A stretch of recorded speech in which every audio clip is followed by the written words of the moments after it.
Dear all of you who has come here and they're all who joins us digitally. My name is Kjersti Løken Stavrum. I'm president of Norwegian PEN. And I would like to welcome all of you to this event, the launch of the new report in our series of evaluating indictments in prominent freedom of expression cases in Turkey. The Turkish indictment project of PEN Norway has been running since 2019. But for 30 years, PEN Norway has been monitoring trials in Turkey, increasingly realizing they didn't meet the standards of the national law nor international law. That realization was of great frustration to us. Should one just accept the lack of quality in the system? Is the ruling of law just a phrase, not to be questioned nor scrutinized?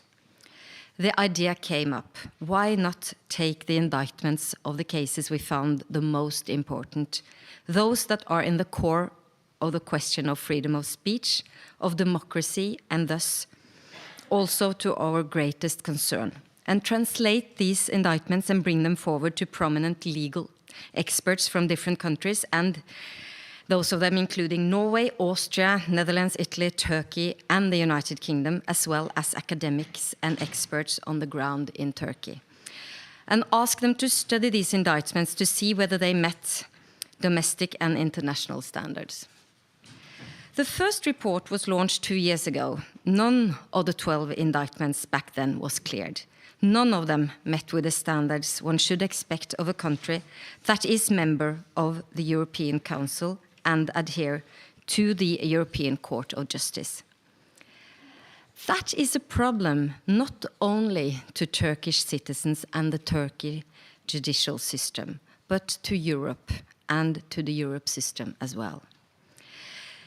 The case that we have been monitoring most closely the last years, the endless Gezi Park trial, running likewise the endless mousetrap on the London stage, however resulting only in personal tragedy and sorrow, has of course also been part of our indictment scrutiny. And let me quote from that report to illustrate the wickedness of the indictment problem. Quote, "There is a profound lack of balance that runs through the indictment, such that the indictment as a whole can only be said to constitute a profound breach of international prosecutorial standards. The Gezi Park indictment is, regrettably, a textbook example as to how not to draft indictments in complex cases. The Gezi Park indictment marks a low watershed in the drafting of the indictments in complex and sensitive cases. Not only do badly constructed and unbalanced indictments bring about legally poor and unsustainable conclusions, they also do immense damage to the public prosecutor's office of the country which drafts them." Quote end. After publishing of the 12 indictments in 2020, we have brought on a team of excellent international lawyers and scholars with great knowledge of the law and society of Turkey to examine 10 more recent indictments, now ready to be launched in today's report, which we have here and also translated to Turkish. A warm thanks to all supporters and contributors of this important work. We hope you find the report interesting, relevant, and legitimate. Let's hope it will make impressions we hope for and have impact to improve the indictments and thus the legal system of Turkey. So with that, I would like to hand over the word to our very own Caroline Stockford, the Turkey advisor of PEN Norway and the one who came up with this brilliant idea of the indictment project, and she has worked with it since. Thank you, Caroline, and take it away.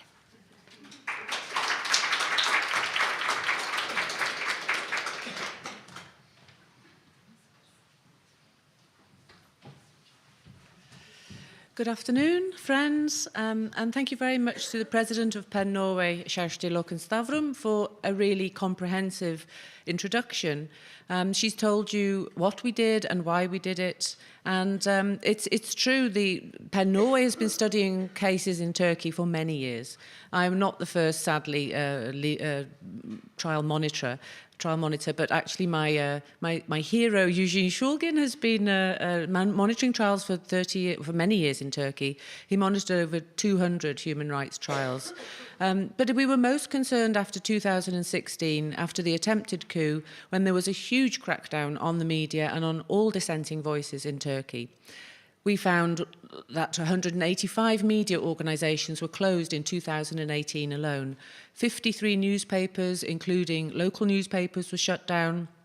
And there began this terrible purge of the entire society and of not only of people from the Gülen movement, but Kurdish people and leftists. And, you know, it's been a systematic dismantling of Turkey, which is still a very huge problem now. And as a human rights organisation, as a language organisation, we write to writers in prison. We support writers in prison. We support anyone who wants to write, who will be imprisoned for what they believe in and what they have written. We support linguistic rights, and we do the whole range of PEN work.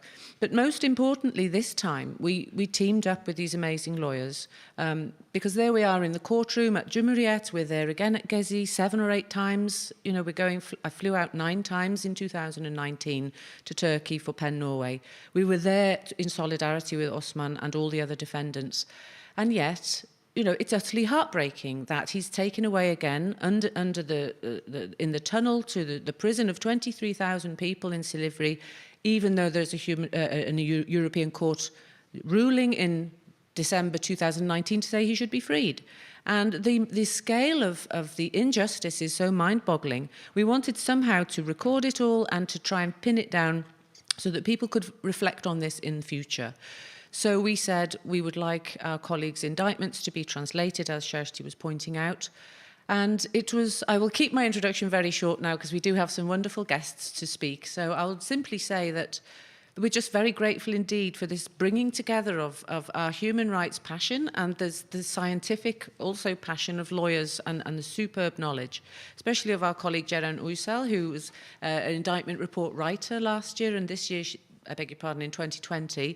2021 she came and supervised the whole process of the background information, we supervised the translation. So, you know, you first get the indictment, choose the indictment. And Ceren last year chose them according to different parts of Turkish law so that we would have a very broad scale of not just the journalists from the first year who I knew and had been to witness their trials. We then, Ceren broadened it out. So I think the report we have this year, so last year, and all the work is done in Turkish and English on a weekly basis. So it was really the methodology that came from the lawyers. You know, I may have had the idea in the first place, but we've had a fantastic team on Zoom, unfortunately. And it's such a joy that today we're all meeting for the first time after knowing each other for all this time. It's really even better. So I will say no more. You know, if anybody wants to look at PEN Norway's work more closely, or PEN International, or any of the PEN centres, you can find it online. PEN Norway has an excellent website. And you may also join PEN Norway if you're in Norway and you live here. The work is sadly still necessary, and we hope that our colleagues today will give you a bit more insight into perhaps the future in Turkey and how things may be improved. But very finally, I will just say that we're very pleased indeed that the Ministry of Justice reformed the law because we think of our project. In July last year, they wrote an extra part to Law 170, which is the law that governs indictments. It's part of the procedural code, and it lists, note by note, what should be in an indictment.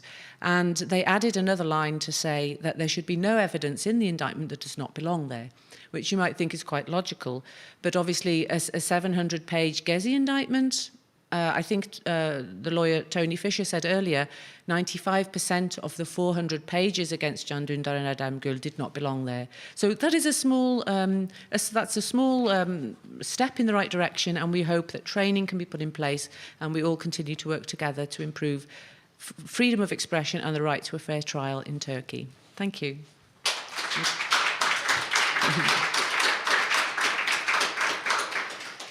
So we're very grateful indeed to have some wonderful guests who've travelled from Turkey and from all over Europe.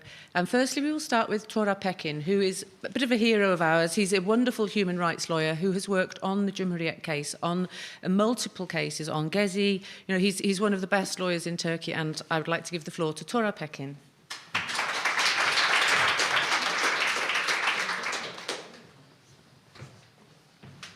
There is no such thing. Just a lawyer. Hello, everyone. Many thanks to PEN Norway both for this project and the kind invitation. I think your project makes a twofold contribution to the human rights struggle in Turkey. Firstly, the reports are valuable as a, thank you very much, as a sign of solidarity with those working directly in the field, and also in terms of the fresh legal perspectives they offer. For years, we have been fighting against the kind of indictments analyzed in the project. The reports contain eye-opening and stimulating legal analysis that we certainly contribute to this fight. Secondly, the project reveals the flaws in a highly specific and a legally well-defined area. In other words, the reports in the project pin down the serious flaws in the indictments.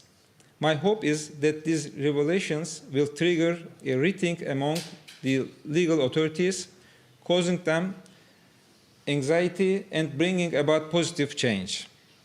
For these reasons, by the way, I congratulate and thank everyone who took part in the project, especially the translators and writers. 3 of writers are here. I thank to them.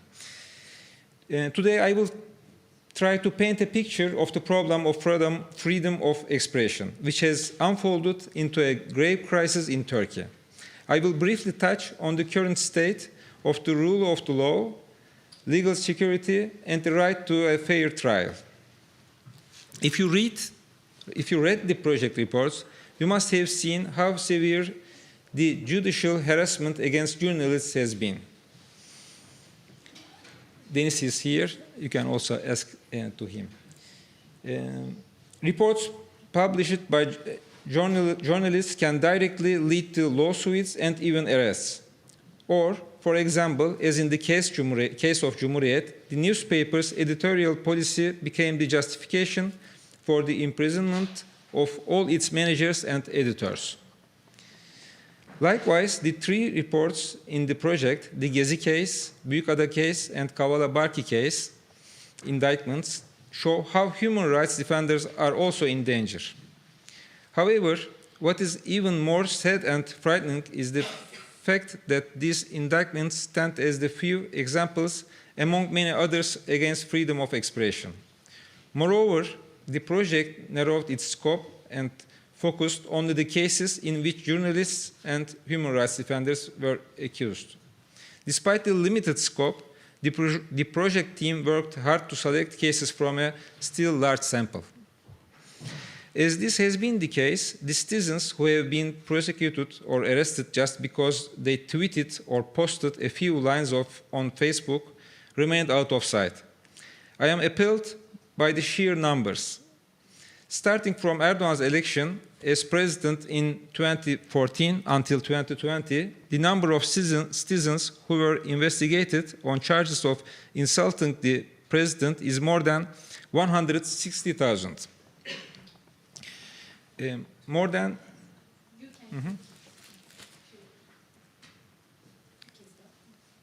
Yes. You can see the number from the table.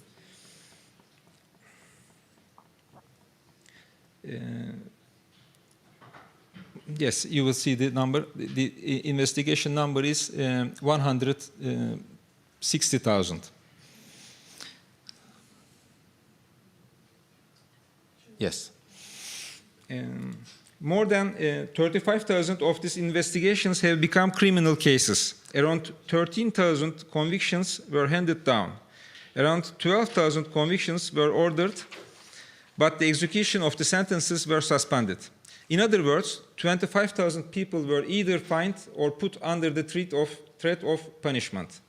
You may say, well, majority of them haven't been punished. But please don't. You and people around you are inevitably affected by it once the police comes knocking at your door due to such an investigation. Your home is most likely to be searched, your computer and cell phone confiscated, and you can't get them back for months, sometimes years. Having to deal with a police or prosecutor once, the person prefers to stay out of the social media rather than have the same experience. These investigations and lawsuits continue unchecked after 2020.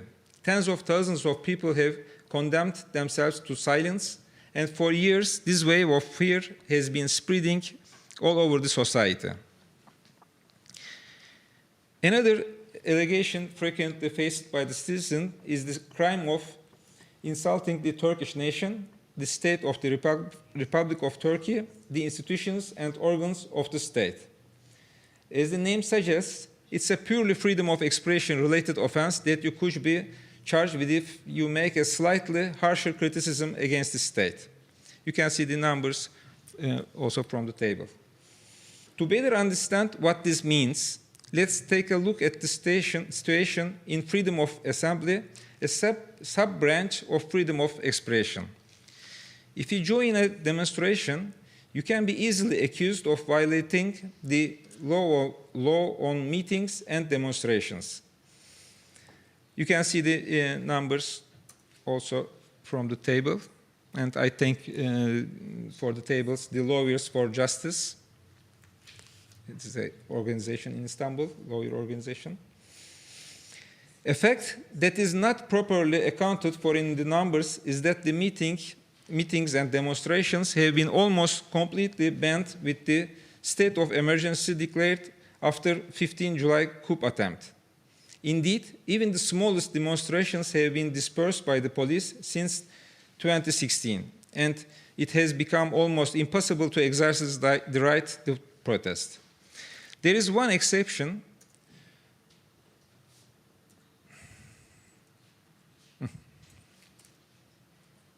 Yes. There is one exception to this for now, which is the silent 15-minute vigil of academics in their robes at Boğaziçi University that takes place every day at noon.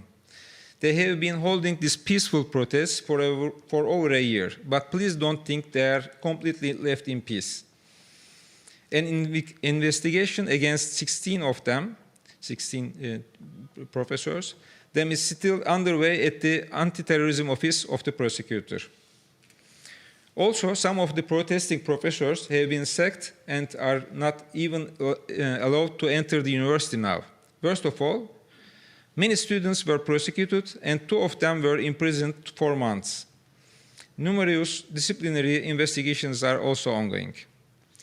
The truth is, the actual depth of the problem of freedom of expression in Turkey could only be grasped after an analysis of both the reports of the project and of the tens of thousands investigations and cases I have just mentioned. As you can see, in a period of just years, not only just 6 years, not only journalists and human rights defenders, but also hundreds of thousands of citizens had to deal with the police, prosecutors, or judges just because they exercised their freedom of expression or participated in a protest. Please try to imagine the nature of the oppression inflicted upon the rest of the citizens, namely the entire society, by the fact that it has become so easy to face with charges.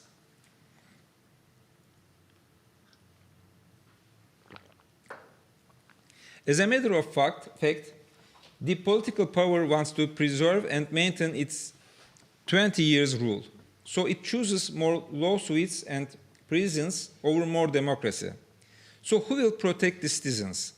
Or is there a judiciary that will protect citizens? We have a constitution that considers fundamental human rights documents, namely the European Convention on Human Rights and the United Nations Covenant on Civil and Political Rights, as its domestic law. Turkey is one of the founding members of the Council of Europe, as it is one of the first 2 countries to join the Council. In the same year, it was established by 10 countries. And it has been more than 30 years since Turkey recognized the mandatory jurisdiction of the European Court of Human Rights as an organ of the Council. So how does this happen that we face with a situation this is so contrary to freedom of expression or to the Constitution and to the Convention in general? For a detailed evaluation, I will refer to the project again, but this time to the articles published. To put it very briefly, citizens in Turkey lack a judiciary that believes in the rule of law. Here I will quote from the article by Orhan Gazi Ertekin. He says, "Unfortunately, an understanding that justice is a legitimate weapon of political interest has settled in." Sadly, this is true. My friend, the lawyer Can Atalay, one of the defendants of the Gezi trial, sums up the situation very well when he said in his defense, "Judiciary has been transformed into an everyday object such as a can opener." We would not be experiencing these problems if prosecutors and judges in Turkey refused to write indictments such as the ones you saw in the project and to imprison people who exercised their right to freedom of expression, criticism, and protest. Unfortunately, these examples are not enough to make sense the gigantic scale of the judicial problem in Turkey, because there are also great problems outside of the field of freedom of expression, such as the judicial interventions against one of Turkey's largest political parties, the People's Democracy Party. Co-chairs of the political party, Selahattin Demirtas and Figen Yüksekdağ, are in prison since November 2016. Moreover, the European Court found that Demirtas' pre-trial detention violated the Convention, especially along with Article 18. However, he is still in jail. Again, the European Court decided that the lifting of the immunity of HDP deputies violated the Convention. This judgment remains non-implemented as well. On the other hand, the closure case against HDP is still going on. Deputies arrested, mayors dismissed and imprisoned, trustees appointed by the government replacing the elected. The law is not unhelped. Today, my colleagues from the Progressive Lawyers Association that I am a member of will attend a hearing. Meantime, Ceren and I are following the news from Turkey. Our imprisoned friends Selçuk Kozağaçlı, Barkın Timdik, Özgür Yılmaz, and Oya Arslan are the defendants of a trial that has been going on for years. This is about dozens of lawyers accused of practicing law. 2 years ago, Ebru Timtik, one of those lawyers, went on a hunger strike demanding a fair trial, and unfortunately we lost her. For this reason, many organizations and bar associations from Europe come together and declared June 14 as the International Fair Trial Day, and an award will be given in the name of Ebru. All this and the fact that a lawyer sacrificed her life for a fair trial must be added to this analysis. That's the general view, but I don't want to end here, because one way or another, this situation is not unfamiliar to any of us. In many parts of the world, similar ordeals were caused by authoritarian regimes, and this can take place anywhere. Of course, such a situation is unacceptable in a country that accepts as its domestic law the European Convention on Human Rights, and therefore the progressive understanding of the European Court of Human Rights on freedom of expression. But such an authoritarian deviation does not necessarily come as a surprise. The situation is not promising in Hungary and Poland, for example. Or for example, let's recall what happened with the Guardian newspaper just a few years before the news of Can Dündar's MIT tracks explained within the Project Cumhuriyet newspaper case. The hard drives containing the information leaked by Snowden were smashed with sledgehammers in the basement of the newspaper and under the supervision of government communications headquarters officials. When the interests of the state are at stake, it can be all too tempting to forget about the freedom of expression and the rule of law. The ruling party government, which has been in power by itself for 20 years in Turkey, has become authoritarian and currently stifles freedoms in order to maintain its power. With very few exceptions, the judiciary have sided with the ruling party in court cases instead of with the citizens, which is to say, the law. So how did we end up here? My answer to this, again, focused on freedom of expression. These problems stem from the fact that freedom of expression is not accepted as a standalone value in Turkey. You can't defend freedom of expression if you don't believe in it in the first place. If you can't defend it, then you'd miss the opportunity of a pluralistic discussion and the benefits that come with it. You'd lose your power to hold the government in check. That is the very reason why there is a very powerful struggle for freedom of expression in Turkey, and there are citizens putting their lives at risk for this cause. You have already read examples of this in the project reports. However, this does not change the fact that freedom of expression is an easily neglected right in Turkey. This is the end. I felt the weight of the war and of the Russian invasion of Ukraine during my trip to Oslo and duration of this speech. War makes other things irrelevant. I hope the relevant parties will succeed in bringing about peace as soon as possible. Thank you very much.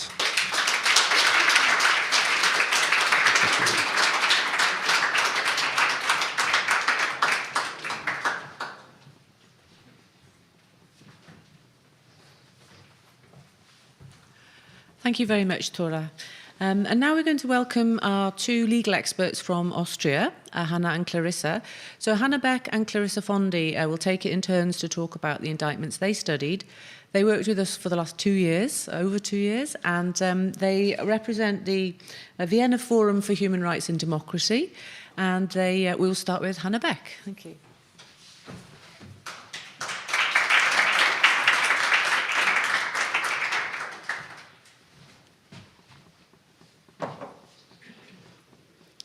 So yes, there we go. Thanks for the introduction, Caroline. Clarissa and I, we have been part of the Turkey Indictment project since its very beginning. Since March 2020, we have analyzed 5 indictments. We've written 5 indictment reports. And due to the fact that we have encountered a similar or actually very same issues over and over again, we first want to focus on the general recurring deficiencies and inconsistencies we found, and also want to give a brief summary of the recommendations we want to give. And then in a second part, Clarissa will illustrate our findings with different examples from the various indictments. We've chosen these examples because in a lot of instances, they left us puzzled, very confused, most importantly with serious concern for the guarantees of fairness and transparencies for the judicial proceedings in Turkey. And here you have an overview of the 5 indictments we have analyzed, in the order we have analyzed them.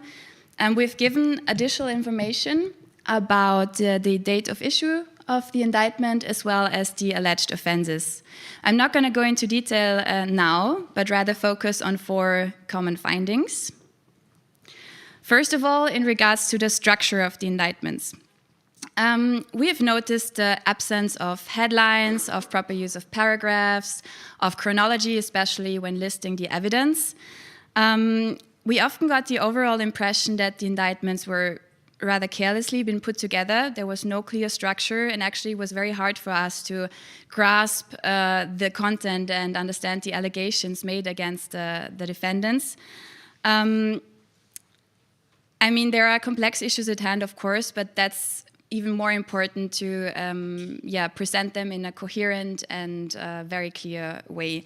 In our opinion, a clear layout of an indictment, as well as simple language, objective language, is very important for a fair and transparent judicial process, and helps to prevent misconception and confusion. And I mean, an indictment is at the heart of a criminal process, and this is like the document which, like for the first time, a defendant is confronted with the allegations, and on the basis of this document has to prepare the defense. So it really has to be clearly structured and very well understandable. Secondly, we noticed the absence of relevant, sometimes even essential information. We analyzed the indictments in terms of Turkish law as well as international standards. Caroline has already mentioned Article 170 of the Turkish Criminal Procedure Code, which states all the necessary details which have to be included in which should be included in an indictment. It's actually quite a good checklist to go through this article and see if everything is in the indictment. And we have noticed that especially very important information like dates and place of offense, they were not put forward with the necessary detail. Actually, in 2 indictments, we've encountered that the date of the offense did not match any of the accusations made in the document, nor like the pieces of evidence. And we were like just very confused with, okay, why is this the date of offense? Furthermore, we encountered very vague general lists of evidence, like accusation, defense, and the scope of the whole investigation document. And then just later in the indictment, we came across like different pieces of evidence. They were not explicitly mentioned as evidence, like there were a lot of information was missing, and we just had to put them together ourselves. For example, with newspaper articles or social media posts, we thought it was easy to just say, okay, this is the newspaper article dated, this is the date, we found this on this website, this is the social media account, and this is the person who is responsible, who published it, whatsoever. So like all these details were missing, and we think they're crucial for a defendant, again, to understand what the allegations are, and are crucial for a fair process. Thirdly, we found that in some indictments, seemingly irrelevant information was included, and not just irrelevant information, but also a legal activity of, for example, human rights defenders. And we sometimes got the feeling that all this information was put into the document to depict or to present a negative image of the defendants, which for us was very concerning. Of course, like the prosecutor, it's his job to be objective and put forward an indictment only if there is sufficient evidence.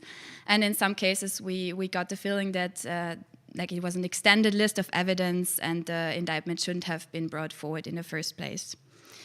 Last but not least, we found that in the majority of cases, the prosecutors failed to use legal argumentation to show the relationship between the actions and the crime in question. Instead, the indictments were sometimes mere narrations. It was like a storytelling of what had happened. All the situations were described in detail, but there was no legal argumentation. The prosecutor stated, okay, the defendant has violated law, but the prosecutor then failed to demonstrate that this indeed was the case by first elaborating on what the defendant allegedly did, then secondly, supporting these claims with evidence, thirdly, elaborating on the elements of the crime, and then linking the evidence and actions to the crime in question. So we were very surprised about the lack of legal argumentation and reasoning, and of course this is very concerning for the rule of law in Turkey. These were our 4 main findings, like which were in nearly all the indictments we've analyzed. And these are our very simple recommendations. First of all, we recommend to use a standard template when drafting the indictment. With a template, a clear format, headlines, paragraphs are predefined, and would not only help the prosecutor to come up with a coherent line of argumentation, but also help the defendant to understand what the accusations are right away. Of course, emotive language should be avoided. in order to meet the requirements of objectivity and impartiality. Secondly, we recommend regular awareness training that includes discussing the UN guidelines on the role of prosecutors, especially in the light of their duty to carry out the functions fairly, consistently, and expeditiously, also in respect to human rights and human dignity. And we think maybe discussions could be centered around these standards and how they contribute to due process and smooth functioning of our criminal justice system. Last but not least, legal training is essential, and especially in regards to evidence-based justification. Clarissa and I, we both studied law. We know that sometimes it's hard to do like legal reasoning and connect the actions and evidence to the crime, but therefore it has to be practiced, it has to be learned and trained. So yeah, these were our main findings and recommendations, and now Clarissa will illustrate all this with examples from our indictments. Over to Clarissa.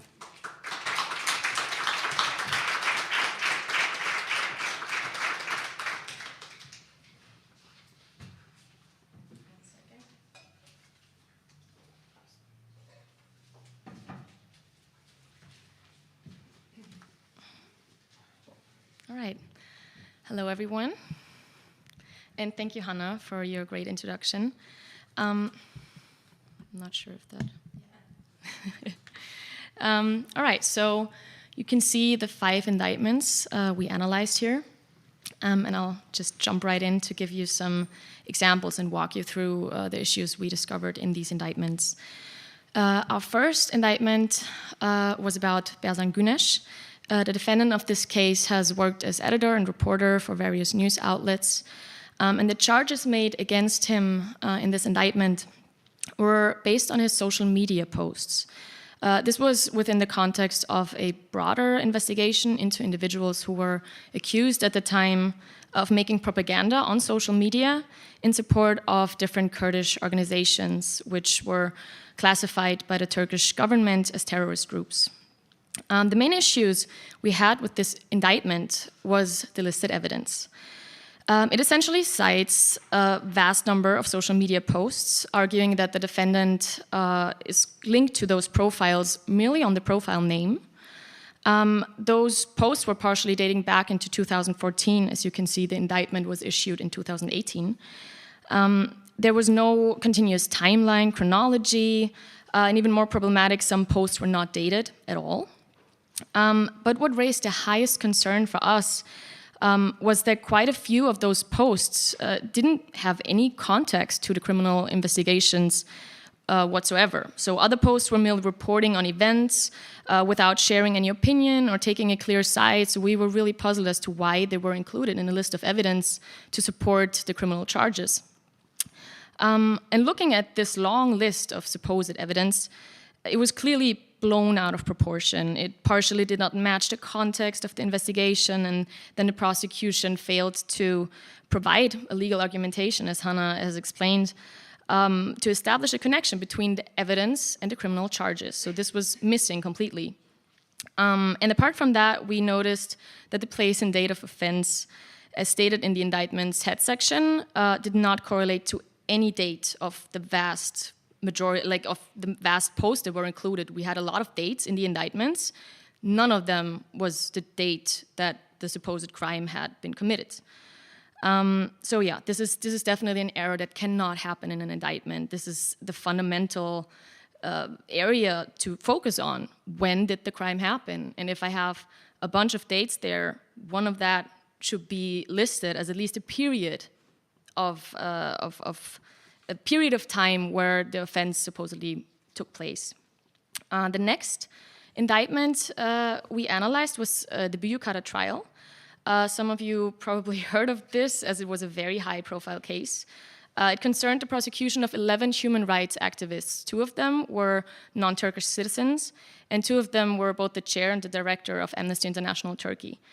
The defendants were accused of affiliations with terrorist organizations after most of the defendants participated at a human rights workshop where they subsequently got arrested.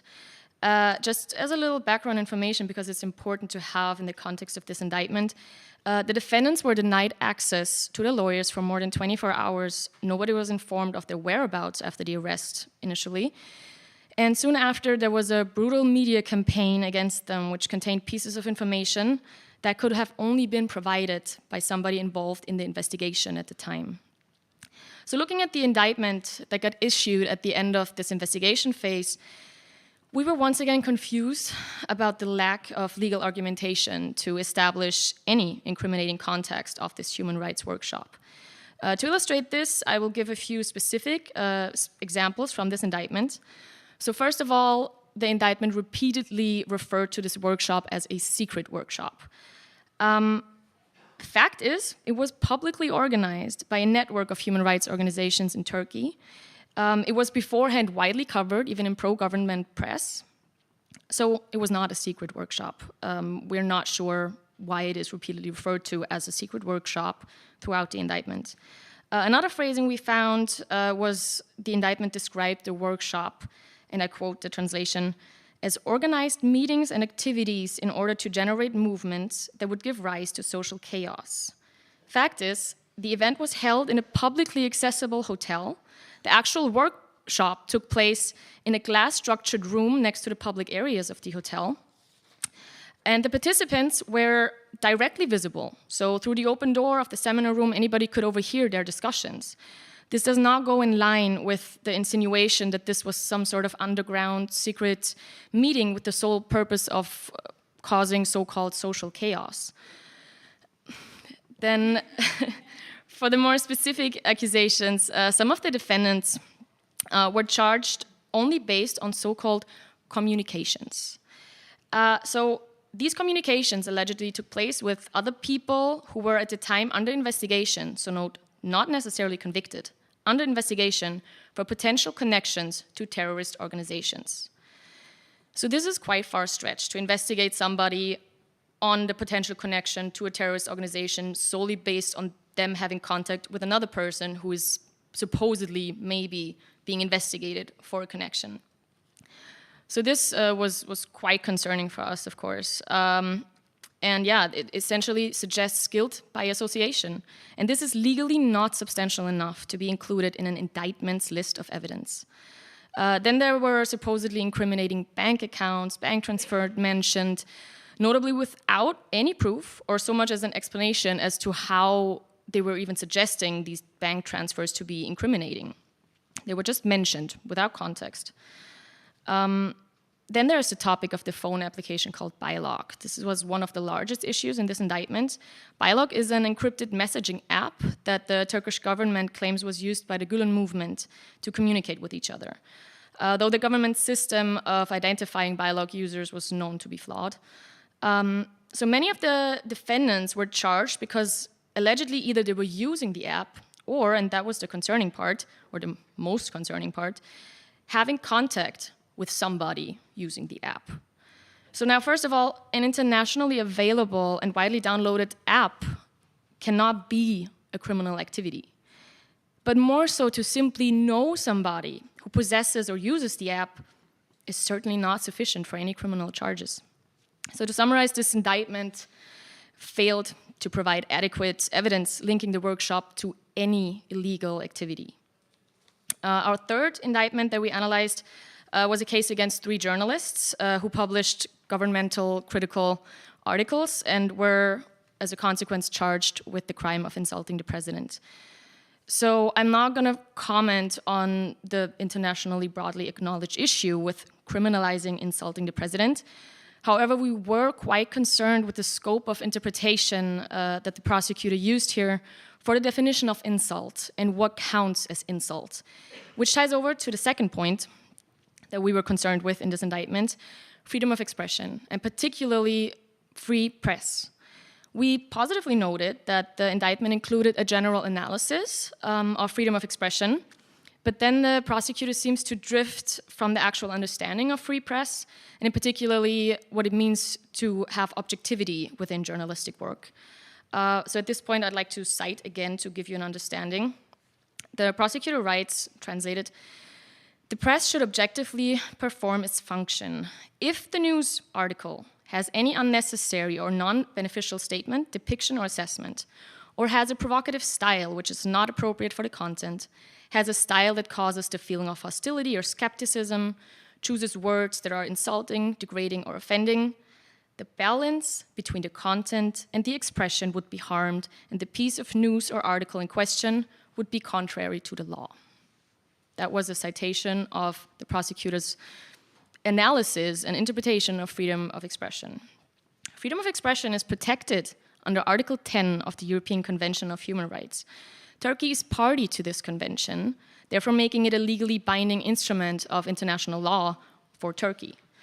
So even when applying the legal doctrine of the margin of appreciation, this interpretation that I just read is not within the scope.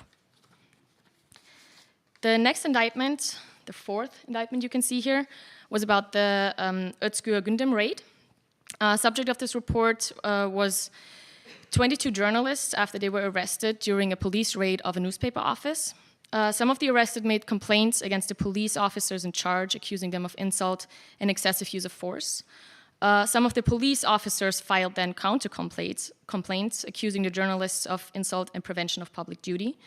The prosecutor's office then chose to pronounce a decision on non-prosecution for the accusations made by the journalists, but go forward with an indictment against all journalists. So the entire indictment reads more like a narration of this event, of the raid. There is no legal argumentation. It is literally like, it reads a little bit like a newspaper article, not necessarily very coherent. There's no legal argumentation in this indictment. The first charge was prevention of public duty. Looking at the Turkish criminal code, this needs the element force and the element threat. In the indictment, it is suggested that both elements were fulfilled by the journalists, but no actual details were given on the particular acts of making threats or using force. So there was a complete lack of legal argumentation that is needed to connect the individual actions to the accused crime. For the second charge, insult against public officers, this can only be argued for a particular phrasing made by an individual. But in the indictment, each citation of an insult was presented as the suspects said, plural, the suspects said. So unless the prosecution insinuates that 22 people said the exact same words, the exact same insults, at the exact same time in unison, this is logically impossible.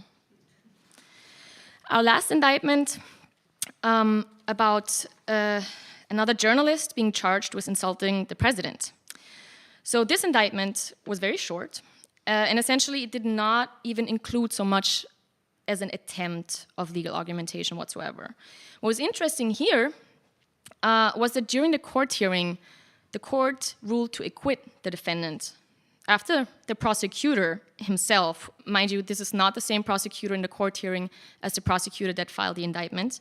So the prosecutor in the court hearing announced his judicial opinion about the case, and the prosecutor requested the defendant to be acquitted. So we were quite surprised when we learned this background information. The justification of the verdict of the Turkish judge included significant references to rulings of the Turkish Constitutional Court, as well as the European Court of Human Rights.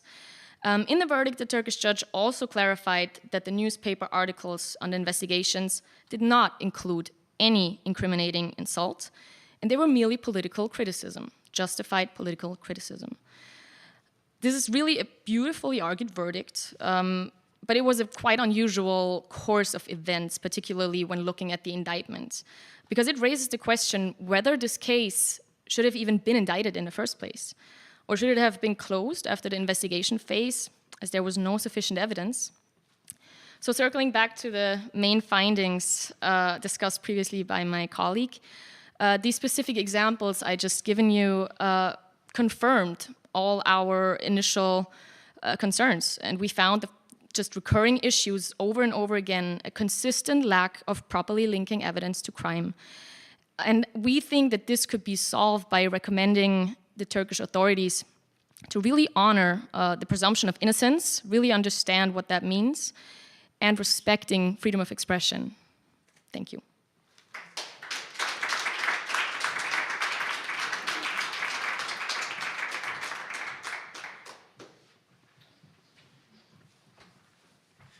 Thank you very much indeed. That was really very interesting interventions, and thank you very much. I would like to now introduce Tony Fisher, who is going to speak, who studied the Dündar and Gül indictment.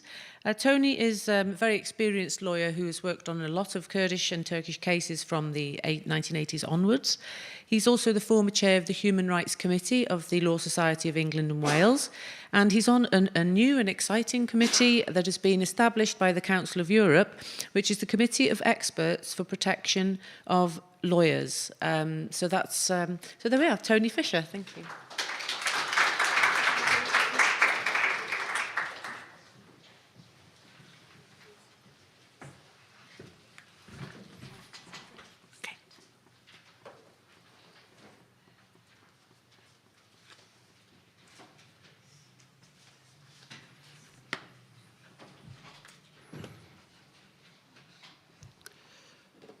Well, hello, everybody. And firstly, thank you very much for the invitation to come here to Oslo to this event. My first escape from the United Kingdom for 2 years. I've fond memories of a previous trip to Oslo, hosted in this building, in fact, by mainly Turkish judges talking about the state of the justice system in Turkey after the attempted coup in July 2016. And obviously this, in part, is a continuation of that discussion. As Caroline mentioned, I've been visiting Turkey for over 30 years now. In the early years, helping Kurdish lawyers to pursue cases at the European Court of Human Rights arising out of gross violations of the rights of Kurdish citizens in southeast Turkey. In all recent years, before the pandemic, observing trials of lawyers accused of terrorist offences because of their legitimate activities as lawyers. In those early days, we had access to many indictments. For the most part, they were concise, detailed, they made sense, even if the facts which supported them were extracted from defendants under torture or had simply been invented by the prosecutor, which was often the case. That situation has, of course, now changed dramatically, as my own report on the Can Dündar trial and the reports of many other European lawyers over the last couple of years have comprehensively illustrated.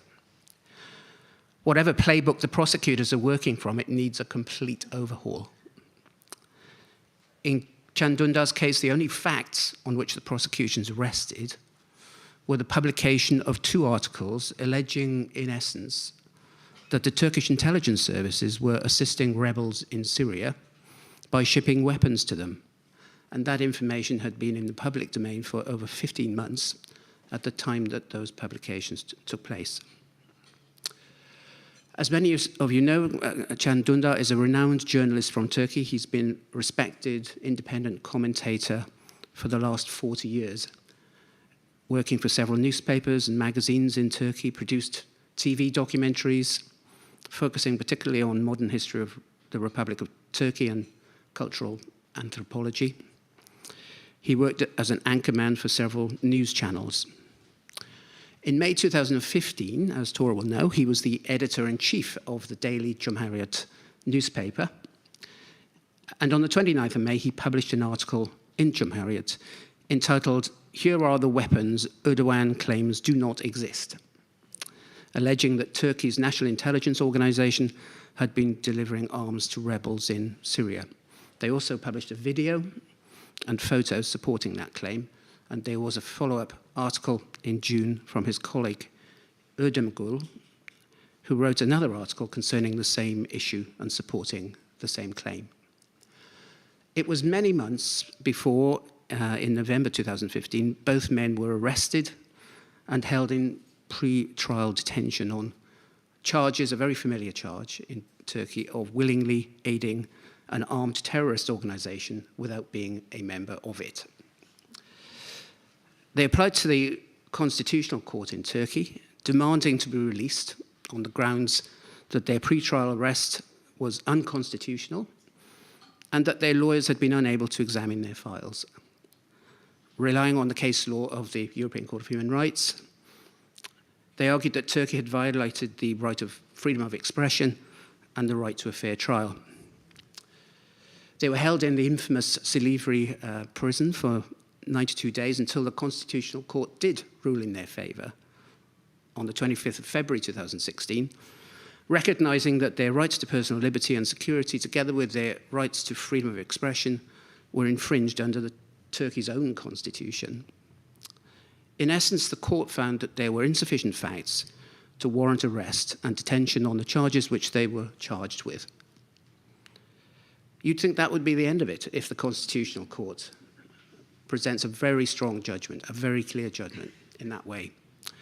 But despite this, the prosecutor continued the prosecution, and Mr. Dündar was convicted of a terrorist offence in August 2016. That conviction was overturned by the Court of Cassation in Turkey. Nevertheless, the prosecutor pursued alternative terrorist charges, and Mr. Dündar was finally convicted some 4 years later, in December 2020, and sentenced to 27 years and 6 months imprisonment on the charge of providing assistance to a terrorist organisation without being a member of it. So I'm sure you don't want a detailed analysis of the legal analysis of the indictment today. That's all in the report which I've written. But suffice it to say that the indictment, when it was eventually produced, many months after the original charges, after they had spent a long time in prison, and after the Constitutional Court had released them, is over 450 pages long, and I can safely say that 95% of it is irrelevant to the charges which were made against these two men. The shortcomings and defects, I mean, Hannah and Clarissa have done a fantastic job of analysing the 5 indictments that they dealt with, but it's a very similar story in all of these reports. They all reflect defects and shortcomings which have been present in many, many cases in Turkey over the last 10 years. And those defects and shortcomings have become much worse over the period since the attempted coup in 2016, when numerous mass trials have taken place. You've heard the lack of connection between the facts which were alleged and the commission of any offence. Well, in this particular indictment, the only connection was that the allegations were repeated dozens and dozens of times, mainly in capital letters, and the prosecutor appeared to believe that that was proof that the offence had been committed. The level of apparent inexperience, the lack of compliance with both domestic and international rules and principles governing the drafting of indictments on the part of the prosecutor in this and the other cases is clearly astounding to lawyers who've been trained and practiced in other European jurisdictions. No conviction based on the evidence in this indictment can be regarded as safe or satisfactory. The facts disclosed by the indictment do not appear to justify either the prosecution itself nor the conviction of the defendants for the offences for which they were charged. So what's gone wrong? It's not difficult to surmise. There has been a wholesale distortion of the criminal justice system in Turkey since the attempted coup in July 2016. Not that it was blemish-free before that. It's all well documented elsewhere. A political purge, a clampdown on any form of freedom of expression for those who oppose the state, and the destruction of the independence of the judicial and prosecutorial services. Prosecutors prosecute endlessly in fear for their own plight. Judges make decisions which they feel will appease the state. It's a long road back for them both towards an effective and independent judiciary and prosecution service. Some limited progress has been made, as Caroline mentioned earlier on, in that in July last year, the law on indictments was changed to include a requirement that indictments should not include irrelevant material, which should be self-evident, I would imagine, but nevertheless, it's in the law now. That's good.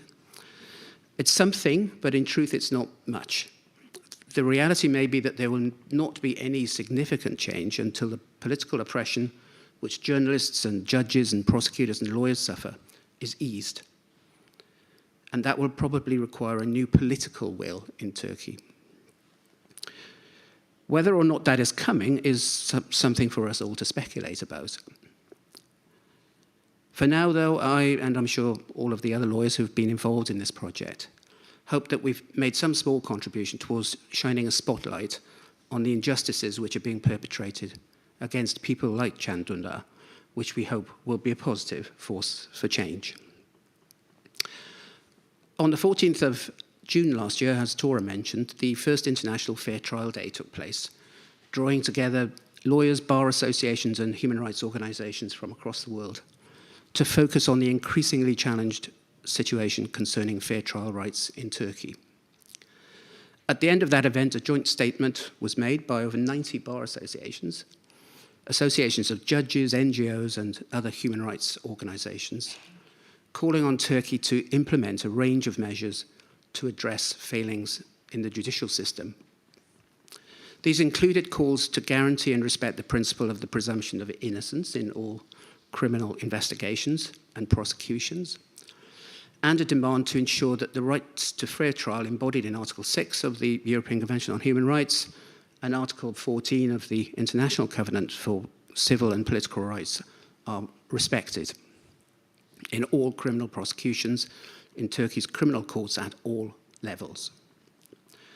Turkey should take up that challenge and start the process of complying with these demands to move the country to a situation where the rule of law and fundamental rights and freedoms, including fair trial rights, are fully respected. It's a long road. It's been a privilege to be a part of this project, and it may be that further initiatives can follow to provide training for the prosecutors and for those who hope to become prosecutors in the future in Turkey. And I sincerely hope that the good work that PEN Norway has been doing will be continued. It's no good telling them it's rubbish. You have to help them get it better. Thanks very much.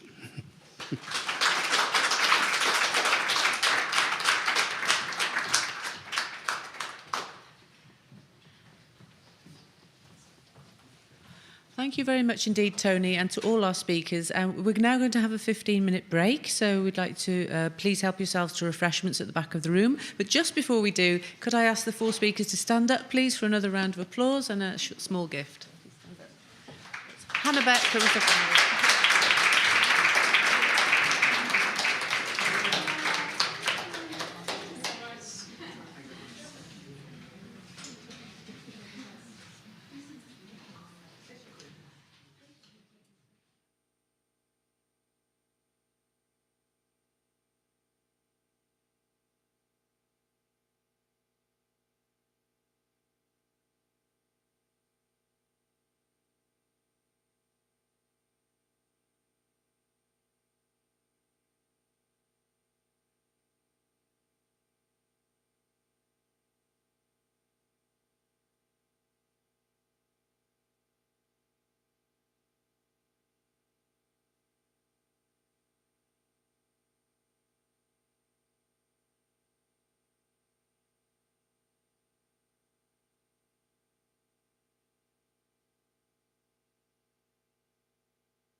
Oh, yeah.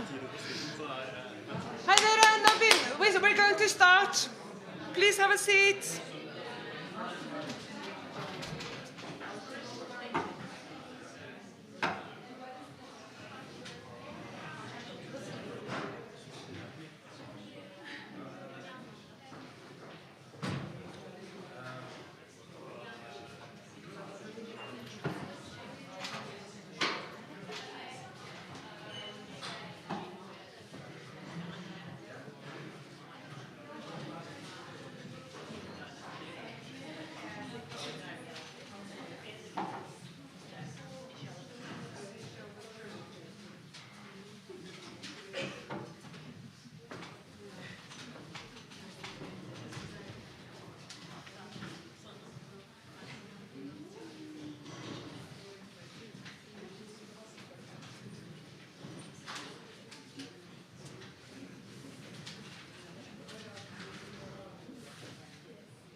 Okay, lovely. I think we will start again now.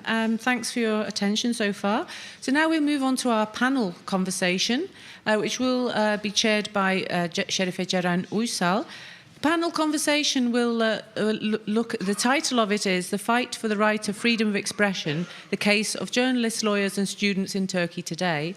And chairing, and my colleague will introduce the panel to you, so I would like to ask them to take the stage shortly. So the chair is Ceren Uysal, who's worked with us last year as making the reports, and this year has supervised the whole process of the background information, coaching some of the lawyers with their reports, and has been an absolute wonder to work with. So we're very grateful indeed. She herself is an outstanding lawyer from Turkey who is living in exile in Vienna. She is the Co-Secretary General of the European of the ELDH, and as I say, has been report supervisor with PEN Norway. So Ceren Uysal, would you like to take the stage? And our speakers also, please, Deniz Yücel, Berna Akkızal, and Barış Altıntaş. Thank you.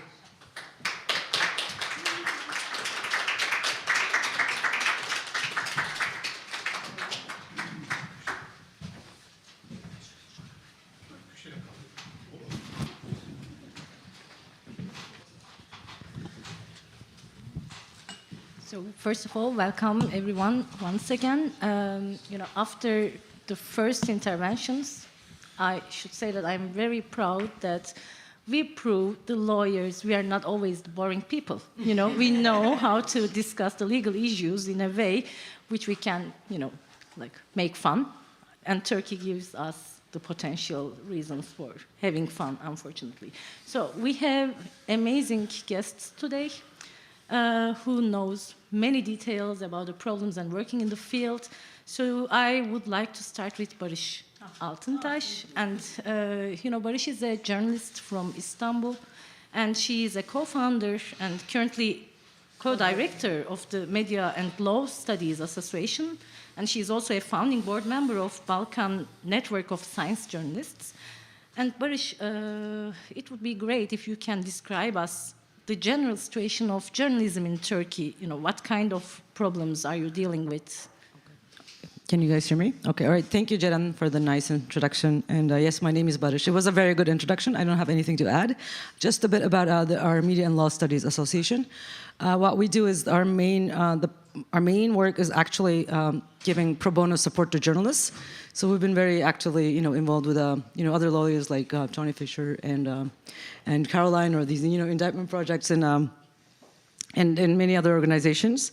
And secondly, we also have like an extensive trial monitoring program. And if it's not going to be too boring for you guys, I want to talk about it a little bit. But to your question, so I think, so thanks to all of the speakers before us, basically starting with, I think, Tora, and after that, Hannah and Clarissa basically just gave the picture of the situation of the judiciary, and I think and Tony Fisher gave basically her more historical perspective. I think that was that really was a good picture of the case. So I'm not going to say anything about it. No, I'm just kidding. And then I just want to.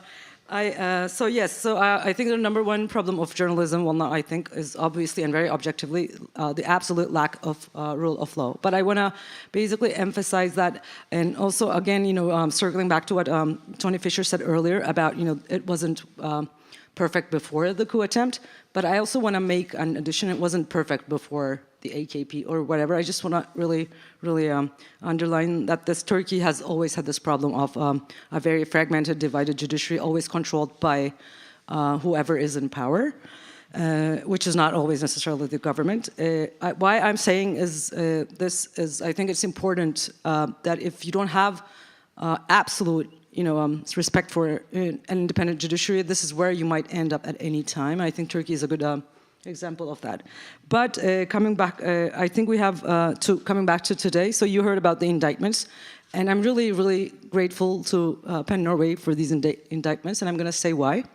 And because a lot of people in our community, in journalism and basically civil rights community, the wider community, got interested in the Turkish judiciary with the Osman Kavala trial, which is understandable. This is not a criticism, but even in Turkey, some people were like, "Oh my God, this is a crazy indictment," and it is a crazy indictment. It has like 700 pages of the five here.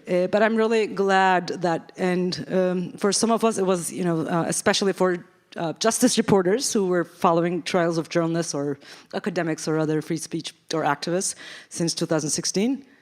It was like, hello guys, good morning, because like this is the story of basically our life. It has been, and many people have been so unjustly and horribly and convicted. It's actually gotten a bit better, which I'll, in a very, very large sense, I'll come back to that. And but in addition to absolute lack of rule of law, because as a journalist, I think that is the main thing. But what we're experiencing now, I think, starting from 2013, is an absolute, an ever-changing, destination of red lines of the government. And this is a problem. This has always been a problem in Turkey. Traditionally, the way we were founded was that as a journalist or as a mainstream media person, there were things that you'd rather not write about, that you just knew that it wasn't good to write about some things. Like the Kurdish issue, for example, there would be consequences. We always knew that, and some people wrote, some people chose not to. Or like the Armenian genocide, always like a very touchy topic a sensitive topic traditionally for all Turkish governments. These are related to the historical reasons that of how the country was founded and a few other things. But now, starting in 2013, there were new red lines added, and I think. For example, you don't really want to write about Erdogan's family. And you could, but it's another red line. Okay, you'll definitely get a consequence. Or like in these 299, these presidential insult cases that Tor also spoke about, this is another red line. And then the red lines started increasing in number, shifting and changing and circling in towards the journalists, making it impossibly difficult to navigate what to write about. I'll give you an example. So about Erdogan's family, you don't write. But in 2018, for example, there was a huge currency crisis, which we're now having one as well. But in the month of August 2018, the rate of the lira, I can't even remember now. I think it went down to 8. From 5 or 6 in a matter of hours, within 24 hours. And it was, a lot of people lost money. It was just being a tough summer for people who weren't well off. And then that summer we had a number of what we call this I know it sounds not very nice, but like poverty suicides. There were, this was like a theme, unfortunately. Some of them maybe copycat. This is the thing, right? We could be maybe discussing how to report on suicides and what, but in Turkey, unfortunately, we can't get to that. And one journalist in Kocaeli reported on a case of a father who killed himself because he was unable to buy a pair of pants for his son, for his school. And it just really wounded his pride. And but this is a local newspaper, a local journalist, right? This is the so it's essentially it's not a finance, it's not an economy related news, but it also is. So so what happened was basically they detained him, And then he got into a lot of trouble. This never turned into actually a trial, but we recently wrote about it with my colleague Gökçer Tayincioğlu. And please, I really invite you to read it on our website in English and in Turkish, because it turned into other sorts of pressure for this guy. So now you can't report on the economy or somebody's suicide. Now we currently have, for example, 2 different trials where about dozens of people, including some Bloomberg journalists, are on trial for reporting on the fluctuation of the dollar rate. So this is extremely impossibly difficult to navigate. And also, I just want to say, because it was also in this project, and Berzan Güneş's case, for example, there's like this retroactivity of what you say. For example, in that propaganda trial, correct me if I'm wrong, and you guys know the indictment, but so he was accused of a number of social media posts, but they included posts that were okay to post until 2015, because we had this Kurdish process in the place. Now people are being punished over things that were okay to say at the time. And then I just want to, I think it's very dramatic. For example, I live in Istanbul, and on the metro, for example, I remember one day I live in far off, and then at the time I used to take of this metro. It's like a working class line, Bağcılar line. And then I think maybe it was Nevroz, it was something, I don't remember. So there were like a bunch of maybe 15, 20 people on the train who came on, who were doing the Kurdish halay, and then they unrolled an Abdullah Öcalan poster. This is public transport, 2015. It was completely okay, nobody's saying anything. And now you tweet Kurdistan, and that's Kurdish propaganda. I mean, the contrast is just like, this is I don't even know how to, from that to here, we came, of course it didn't happen in a day, but this retroactivity is also a huge problem, because even if you think about something, sometimes they just detain you, for example, at a protest, also talked about, right? They don't like people going outside now anymore. And then they, in addition, maybe if they can't find something, they would go through your social media in addition to this, so you could be actually charged with something that, you tweeted, 8 years before, and this has happened. So like this is very hard to navigate. In addition with Erdogan's family, now there's like corruption cases. Initially, it was only these big mega tenders, the five companies that we have, and now it's actually going down to the level of municipalities, AKP municipalities. We're not seeing a lot of court cases, but we're seeing a lot of how do you call this? Financial, civil cases, I guess. So. Yes, those, and like defamation, whatever, from companies, and also like internet access bans. Sorry, guys. I will ask something here. Like you're talking about the transformation concerning the accusations, which is quite clear. But I also know that since 2017, MLSA is almost spending all its time inside the courthouses, and Tora and you're representing different sides, like places of these courtrooms. You are sometimes the defendant, sometimes the observer, and he's the lawyer, and we heard from him. So I'm very curious, what is your observation? Like, how is the situation of right to defense, which is a part of the freedom of speech, when it comes to the courts? So. Okay, this is true. We comprehensively go to freedom of expression trials, which 95% of them are journalist trials in our case. And there have been some positive developments if you look at the numbers. And I also, again, invite you to go to our website and look at the numbers, because we have a very long form based on OECD guidelines, and they're like the gods of trial monitoring, the ODIHR, just like in election monitoring, it turns out they're, and we send people into the courtrooms in every corner of the country, and they fill out these forms. So we have very specific, very objective statistical data. And it turns out, starting with presidential insult cases, they have always been, since 2016, at around 10% of all the accusations, and they remain to be so. And about 70% of accusations, very consistently have been terror-related crimes. And this in Turkish legislation relates to 2 laws: the Turkish criminal law and the Turkish anti-terrorism law. So this could be propaganda, membership, not being a member but helping it, whatever, things like that. So this is after this 2016 coup attempt, this was a bit higher, about 80%, so it's falling. But this is interesting, this presidential insult is to 119.9, and I think now we have an increasing, again, right now I'm not sure about the numbers, but over the last 18 months, we have 24 months, we have an increasing number of this accusation against journalists called exposing a public officer who has worked in the who's worked in anti-terrorism duty, which is interesting because in most cases, now I can think of 4 off the top of my mind, in all those 4 cases, the officer that was exposed in whatever, the news report, had not actually been actively involved in any anti-terrorism case. Just to, I don't want to bore you to death, but just like, I'll just give you one example of journalist Cansu Pishkin, and I think she was acquitted in the end, was accused of exposing an anti-terror public officer. And she basically mentioned the name of the prosecutor in a case. Prosecutors are not, they're not involved in anti-terrorism case. And unfortunately, we're also seeing that sometimes people who've actually had like 10 years ago, I know, a decade ago, 2 decades ago, had some sort of duty, would also use this. And there's another case of Ali Can Uludağ, which is like this. So this is very interesting. And I also want to say that starting right after the coup attempt, we had, Turkey was on the top of all the lists of like the biggest jailer of journalists in the world. And at some point we had like 189. And Deniz, maybe you studied all these numbers as well. The maximum was 189 people. Now it's 43. And I think we're on RSF's, we're the 3rd or 4th jailer, so it's gotten a bit better. And I'm gonna say that according to our, again, like 6 monthly periods from 2018, the rate of pretrial detention has gone from like somewhere around 65% to like 3%. So this is true, but wait, this is true, but not great news. So this is true, pretrial detention has gone down.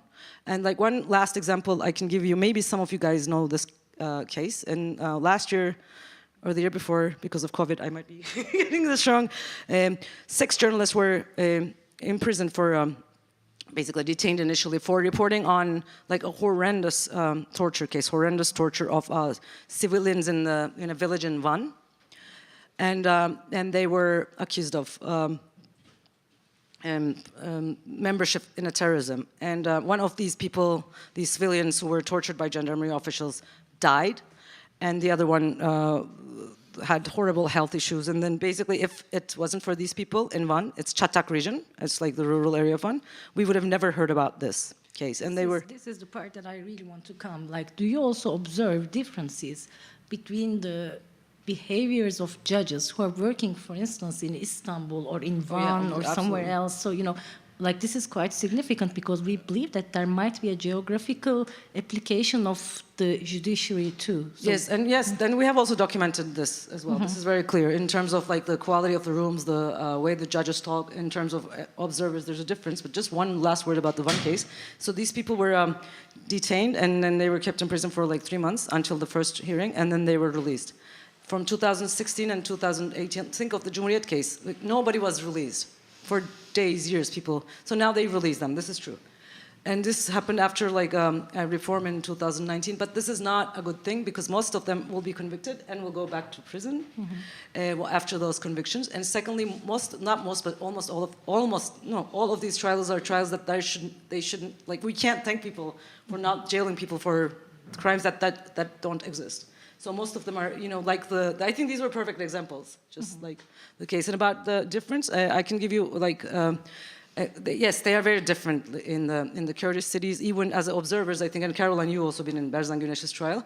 Even as observers, you are treated differently from the local people. So the security are nicer to you, whatever. And the judges, so these other cities, they don't get a lot of observers. That's the problem, because people come to Istanbul. And just one example, in the Berzan Güneş trial, for example, and Caroline was there from Vienna, I was there from Istanbul, and I think Aret was with us. And then the judge is like, oh, who are you guys?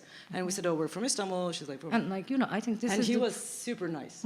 Yes, and then the local lawyers said, oh, this guy is actually really, really... this is very significant to hear, like some people feel that the trial observation missions are just for reporting, but it really changed the atmosphere of the room. So this is quite efficient, like not only the act of solidarity, but also it has an impact inside the courtroom. They try to be more, at least look like more... Since we are talking about the Kurdish cities and the hearings, so I really want to come to the point that, this year MLSA and PEN Norway, we are conducting a survey which is focusing on the Kurdish language situation inside the courtrooms. So Like, can you give us a very brief Yes, information I can. about this? So this is a very good question, and also, again, another very pathological and historical. I'm not going to go into that question in Turkey, but Turkey was banned in Turkey. Like Kurdish was banned in Turkey officially until 2000, and we had what you call a OHAL. I'm also forgetting English. Emergency cases, yes, in these areas where there's a civil war or low intensity conflict or whatever you call it is going on. And starting in 2000, in the year 2000, the ban on Kurdish was lifted. And for a while, just like people unfurling Öcalan posters in the metro, which just it possible. And it was Kurdish was kind of being back integrated into our lives. They were opening Kurdish institutes and actually integrating. There was even talk of integrating into the educational system. Some of its residue has remained, but not in a great level. But again, starting in 2016, there started again de facto ban on Kurdish, like across the country, not just in courtrooms. And for example, people in the Istiklal Square, there's always like these street musicians. For the past 2-3 years, people singing in Kurdish are taken away. And and we have Syrians, we have all these immigrants, and and that's great. But everybody can sing in any language, and there are many examples of this. And the Kurdish has never been accepted officially in Kurdish courtrooms. There's actually it's kind of like a meme in Turkey. It's referred to as a language that wasn't understood or something, because this comes from a courtroom. One defendant said at one point in a trial, they wanted to give their defense in Kurdish, their mother language, and then the judge told the clerk to just write, they spoke in a language that can't be understood, and a similar phrase also happened in the Turkish parliament, not just in the courtroom. So it's like a meme, and it's always been problematic. And then over the past years, our trial monitoring observers have seen either no availability of translators. If there's a translator for somebody giving defense in Kurdish, asking sometimes for the person to pay an astronomical amount, or no translator, and when a translator is found, a very low quality of translation, either because of the Kurdish translator is not qualified, or they don't know. So this is a huge topic, and I'm looking forward to this. Yeah. So like we are unfortunately talking about quite pessimistic issues, but I think there are some other kind of positive indicators that we can discuss about Turkey. So do you think that we should expect a better, let's say, better future for journalism in Turkey soon? I mean, yes, eventually, because Turkey is somehow, what comes up must go down. And I'm not gonna, I don't know, is he gonna go or whatever. Now, the government is very weak, at their weakest. And again, okay, we're not supposed to say pessimistic things, and I don't trust our opposition to do this, but eventually they're gonna be gone. And I think now, the only thing that has come out of this for journalists, maybe not so for lawyers, is that we have, I think our journalists have come to a point where now they really respect, how we always speak of solidarity, like an imperial solidarity, now they really understand what it means, and that you should really stand with each other, even if you don't like the guy, even if you think he's a jerk, even if he's whatever, And but towards the end of this horrible period, I think this came out. So I'm thinking, after this, I think people are going to sit down and think about, especially journalists, let's do something that this never happens again. And in a post-Erdogan Turkey, in a more democratic environment where you're allowed to actually do the news, I have a lot of hope. Thank you. I you think this is quite significant, and we should keep having the hope, I guess. And I will turn to Deniz. Deniz Yücel, and he was in prison for 14 months in Turkey. He had a lot of course, knowledge about Turkey as a journalist, and then he had the chance to experience the prisons themselves. He had a lot of observations about the courthouses, and now he is currently the president of PEN Germany. And thank you once again coming here. I know how busy you are in these days. And Deniz, I just first want to ask you about the current state of the judicial harassment that you're dealing with, because we know that there are other trials that are started some months ago, years ago. So, thank you for the invitation. Thank you for the opportunity to meet friends from Istanbul, like as Barış or Tora, because we can't see us in Istanbul. It's for me not. Maybe I could, but everyone says that I should not go, so I don't go to Turkey. So at the moment we've got I don't know if this expression also in English exists. In German we say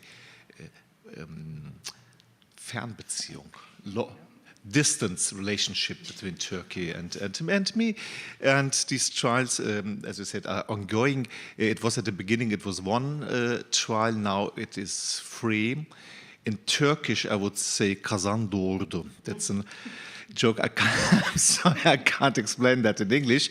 It is so. It was first 1, and now it is 3 trials. In 1, I was convicted for, I think, terror propaganda, whatever. But it is not so important because I'm not. I'm living in Germany.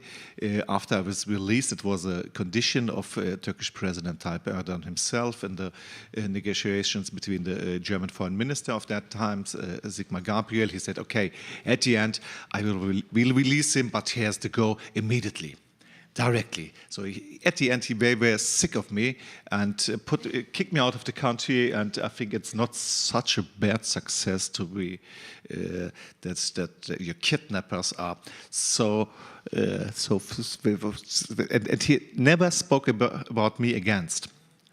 The opposite, for example, to our friend Can Dündar, who's also living in Germany.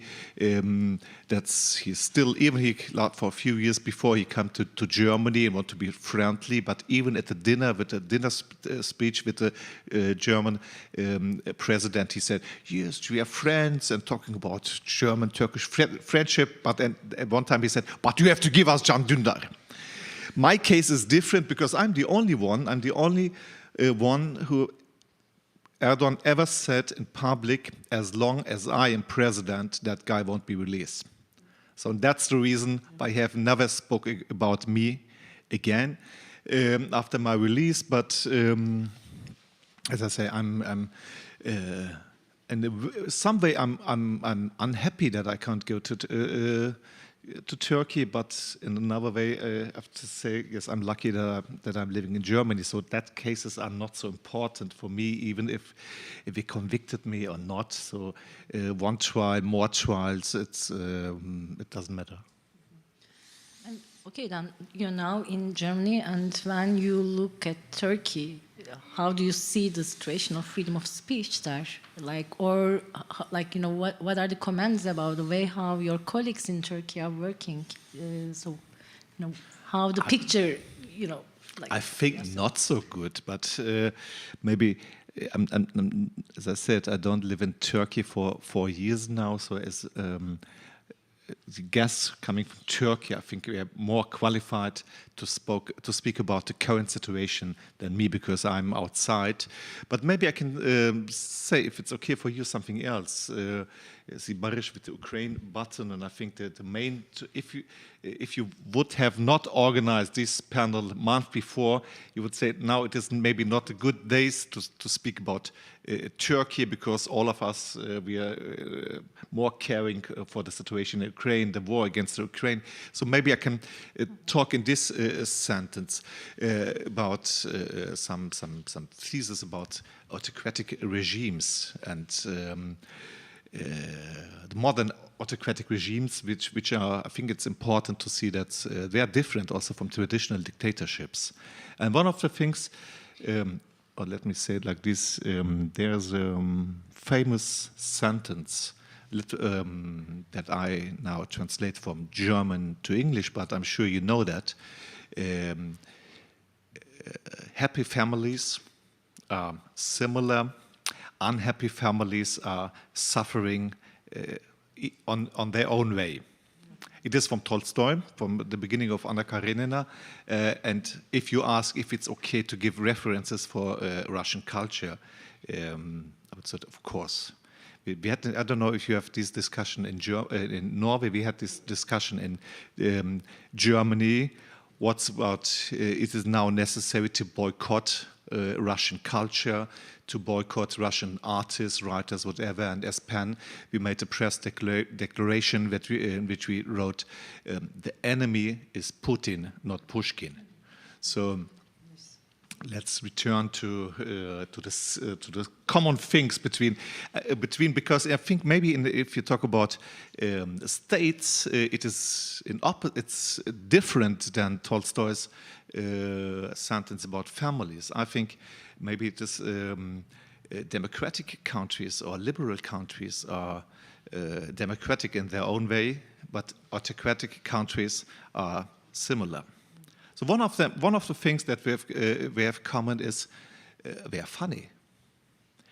We are really funny. We don't want to be funny. We don't want to entertain you. But as we have heard in this famous report from Clarissa and Hannah, right? Clarissa and Hannah, it was a funny story that we have heard here. So we are funny. We don't want to entertain, but especially in these judge cases, we are all the time funny, and I think each case, the Jumhuriyet case, my case, the Kavala case, all of these cases are also entertainment cases. The second point, these regimes are scared. And how much we are scared, so dangerous we are.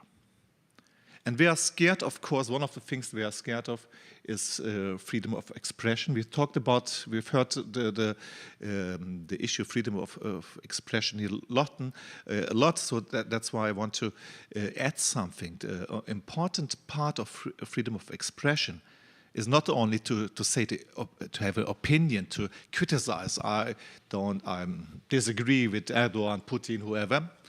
An important part of freedom of expression is the freedom of information.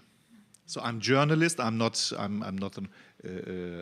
novelist. So an important part of our job is, before, of course, commentaries, analysis is also part of journalism. But maybe that thing we are most scared of is information that we don't want to have gone public. So the Jumhuriyet case also was beginning not in cause of columns where Erdogan was criticized. It was with the weapon help to the jihadists in Syria. It was a point of information, not an opinion thing. And all of them regimes, as I said, we are scared. We are scared from freedom of speech, from freedom of information, and if they become weak, they become much more aggressive. So in a way, you can see also this attack, Russian attack against Ukraine. It is not because the Russian regime is so strong. It is a sign that the regime is weak, and that's why it's more dangerous. What else we have come? Can I continue? Can I continue? I thought that you will, so since we are talking about different problems from different countries, and as we are very aware that they are binding to each other, like we are talking about freedom of speech in Turkey, and we know that this has a connection with what's happening in Ukraine right now, etc. So what about the tools of solidarity? What do you think that we can do to support people who are suffering under the authoritarian regimes, not only in Turkey, Okay. So maybe, can I add two other points? Yeah, not please. maybe, of course, the political scientists could have add much more, but there are two more points that I want to add to what autocratic regimes have common. So one thing is that the next thing is we need enemies.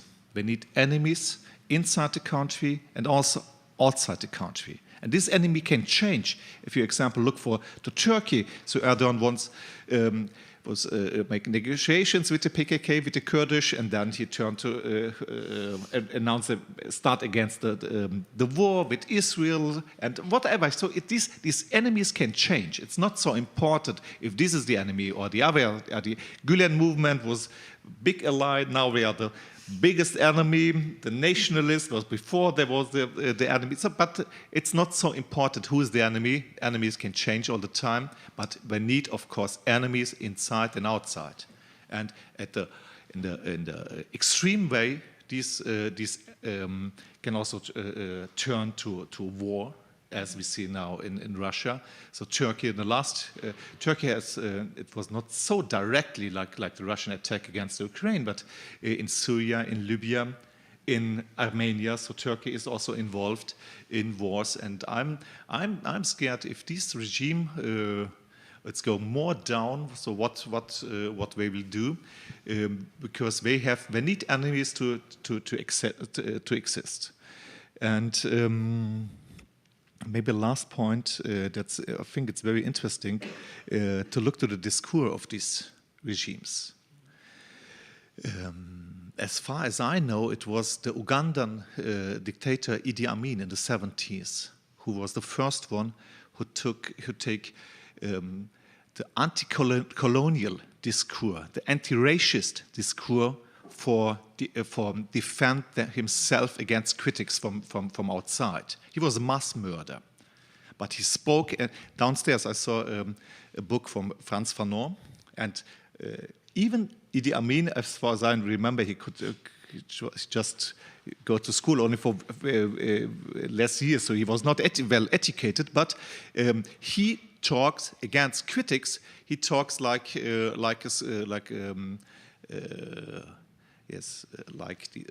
according to this critic, this anti-colonial critic, which is from Frantz Fanon and others. Now, it is very common in all of these autocratic regimes. Erdogan says what happens, Erdogan speaks about it's Islamophobia, it's enemy against Turkey. Putin is speaking about Russian phobia. So everything, the whole West is together against Russia. In China, we speak about xenophobia. So it is, and I think it has a reason why these autocratic regimes of today's autocratic regimes have a discourse which is very common to the anti-racist and post-colonial discourse of the days. So it is, I think it's a long issue for discuss here, but it is something that I think it's interesting. Coming to your last question for solidarity, I think there are a few things that we can do. Because we've talked just, lady from the Norwegian Foreign Ministry, right? We just talked before about a panel in Frankfurt Book Fair where I was. So maybe I can repeat the same story. And that time, when I was in Turkey in prison, there was a huge solidarity campaign, especially in Germany, and with protests and also things. And once, and I was. And one of the things that happened, that there was big inserat, announces in newspapers in Turkish and in Turkey and in Germany, signed by journalists, writers, also international writers like Elfriede Jelinek and Orhan Pamuk and T.C. Boyle and so on, free Dennis and freedom of speech in Turkey and so on. And once I wrote, when I was a prisoner, I had some communication with the help of my lawyers with outside. And one of the people I was all the time in dialogue was the CEO of my company. Die Welt is one of Germany's major newspapers, and is published in Axel Springer, which is one of Europe's big publishing houses. And I wrote once to the CEO of my publishing house. I don't think that Tayyip Erdogan knows who is Isabel Allende, because Isabel Allende also signed this. But I said, but I'm sure he knows what is the Allianz Insurance is. Allianz Insurance, I don't know if you know this here in Norway, but it is one of Germany's biggest companies, one of Europe's biggest insurance companies, and the biggest insurance company in Turkey, because they took over the Koç insurance company. So I asked my CEO, so what about to call you? You've got these connections to that people, to the CEOs of all the German huge companies who are engaged in Turkey, to make like this call for freedom of speech and rule of law. And so we tried, but they didn't want to. So, and I think it's a question that in Germany, often if you discuss about what can we do for Turkey or for other countries for solidarity, I think it is a mistake just to talk about the politics, what the government can do. It is also important what private companies can do. And my position, if you speak about Turkey, not about Russia after the war, I think that's different. But speaking about Turkey is something, in my opinion, it's not necessary. It's not a good idea to boycott Turkey. We don't have to boycott Turkey, but they should. That's something that I say all the time. They should use the influence that they have, that a company like Siemens, for example, had. The CEO of Siemens is a friend of, he's a direct channel to Erdogan. So I'm sure if they have used that influence that they have for Osman Kavala would be released.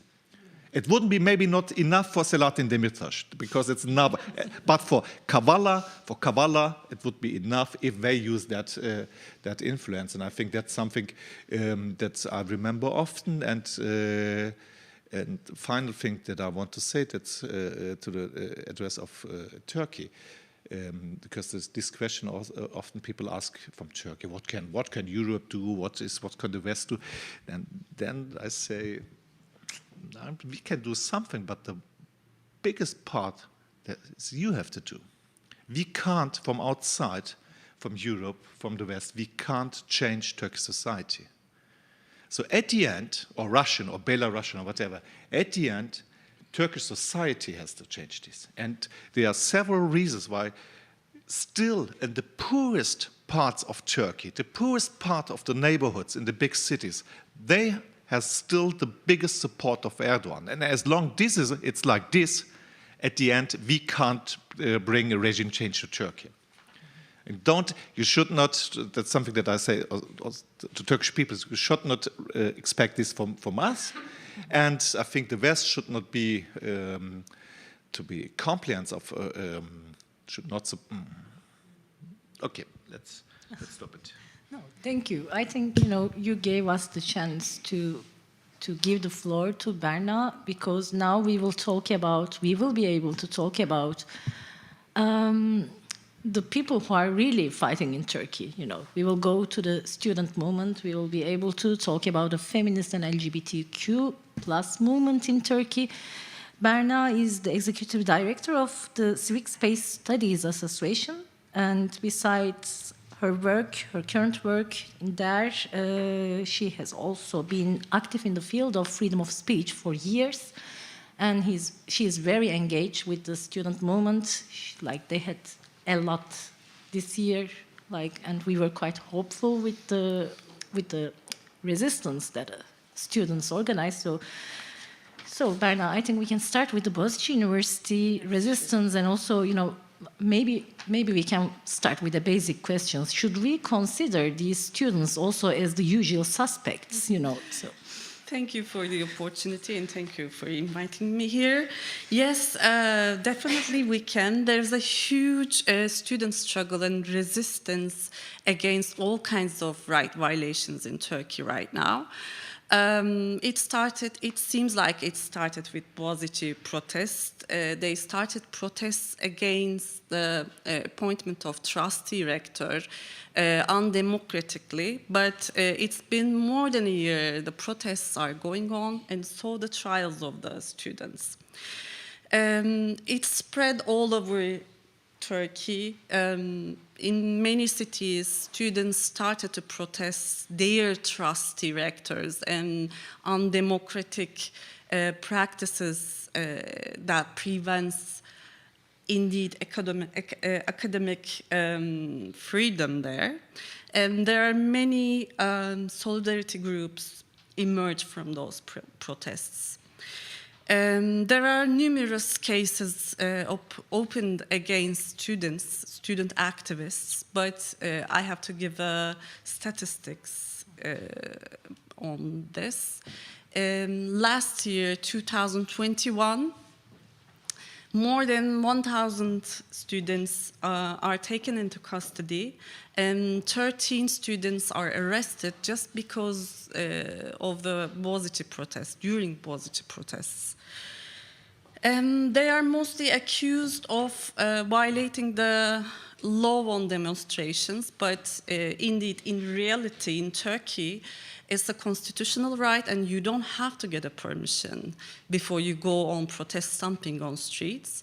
So they're using this gap and this law against students to stop them to use their right to exercise. The other issues they are on trial for is insulting the president, resisting the police, they should do, and making terrorism propaganda. I want to talk about a little bit on the right to a fair trial that is combined concerning student cases. 2 days ago, there was the second hearing of a Boğaziçi case. I call it a Boğaziçi case because there are almost 10 cases open against only for Boğaziçi protests. I'm not counting the others. The judge tried to dismiss all the defendant lawyers, and he didn't let them inside the courtroom. There was a huge protest, of course, in front of the courtroom, but it's unbelievable that they stripped off your right to be defended in front of a court. The government also threatening students because there were huge protests and they resist for so long, but they are now facing like 30 years sentences in prison. They put like 50 or 70 students as defendants in a file. It makes everything so hard for them. It takes forever to have a conclusion from those kind of cases. It may sound something like an important thing, but unimportant thing, but those students usually receive some travel bans because of those cases they are on, trials they are on. And sometimes they are accepted master's degrees from prominent universities abroad, and they cannot use their right to education. Another issue linked to law students, indeed, it's a huge problem too. If you're on a trial linked to terrorism propaganda and something like that, and you're graduated from a law school, there is a security investigation before you get your lawyer license. That prevents lots of people to exercise their jobs. It's a huge problem too for the law students. So, we are calling these the Ministry of Justice doesn't accept them as lawyers, but we are calling them as lawyers without license, because even though the National Bar Council accepts them as lawyers, then Ministry of Justice applies to the court to cancel their license, and this is another significant indicator which shows us the situation of fair trial issues in Turkey, because the lawyers who were subjects of these cases, they do not have the chance to be a party of these cases, So this is completely chaotic, and this is the civil debt for these people, because they have no idea when they will be able to access their licenses. But I want to come to the students again, because I remember that in Boğaziçi University, the situation of the LGBTQ plus students were also quite difficult. And, Turkey is a very contradictional country when it comes to this issue. We have one of the most strongest feminist movement. You should really see the photos of 8th of March.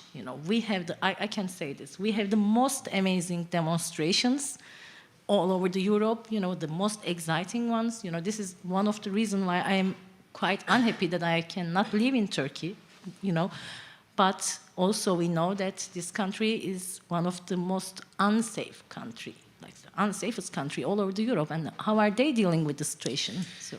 LGBTI movement and feminist movement, I have to say, had the key role in positive protest and student movement and also, but they're also targeted by the president and also Ministry of Justice again and again. Rainbow flags are criminalized and they were on trial. They exposed every kind of symbol related to LGBTI movement as a sign of an illegal organization. And I know that students are being investigated and asked questions like, are you a member of an illegal LGBTI organization? This is such a thing that they are living, they are getting through while they are trying to defend their rights. And during those protests, after Boğaziçi protests started, they shut down Boğaziçi LGBTI club also. And I know there's a trial going on. There are 12 students are on trial for just holding a rainbow flag during the protests. This is interesting, and I think, like, do you want to say something? Just additional to what Bernard says, I think if also when I talk about common things, autocratic regimes, I think all of them, also Putin, it's homophobia. It is in general, it is to translate that universal human rights, freedom of speech, LGBT rights, law of rule, all of them, it's translated in the eyes of these autocratic regimes to cultural values. And they said, no, that's are the cultural values of Europe, foreign cultural values, and they want to oppress us, these values. And I think it's a kind of identity politics of these regimes. So it's another question, but I think Putin's war in Russia, for me, it's more a war about identity, not in a traditional way, an imperialist war. It's more an identity war, and I think that enemyship, as I said before, enemies can change. Not everything can change. Homophobia is a strong part, and the Turkish regime, the Erdogan regime. I remember after Gezi, there was a pride with 100,000 people. So it is it is something that this homophobia. It's something new also for Erdogan. That was not 10 years before. Yes. Yeah, that's true. Yeah. And like Berna, I think the issue that we are talking, it's quite significant because, yes, one day Erdogan can lose the elections, but, now we have a new generation and they only observe that, Deniz will be in jail if he writes something freely. The other one will be arrested, etc. So this also can affect their way how they improve themselves, how they develop. So what are you doing to support the students and, including the project that Penn Norway and Civic Space Studies will do together? So, and how can we support, because we know that we are talking about the future now, so. We're basically working on civic space, 3 fundamental rights, but for the last 2 years we focused on freedom of expression on campus. We're trying our best to support student activism in Turkey. We are monitoring the field, writing reports, following student cases, organizing workshops in such things. And we will soon start a new project. Indeed, we started, but we will open our website 2 months later, probably very soon. We will open a student media portal, because the most important problem of the students, they cannot raise their voices. Something happening in their campuses, but we don't hear, because they can take place in mainstream media. We published a report 2 weeks ago. We monitored pro-government media, And we saw that they're only exposed and took place as provocators and terrorists on pro-government media.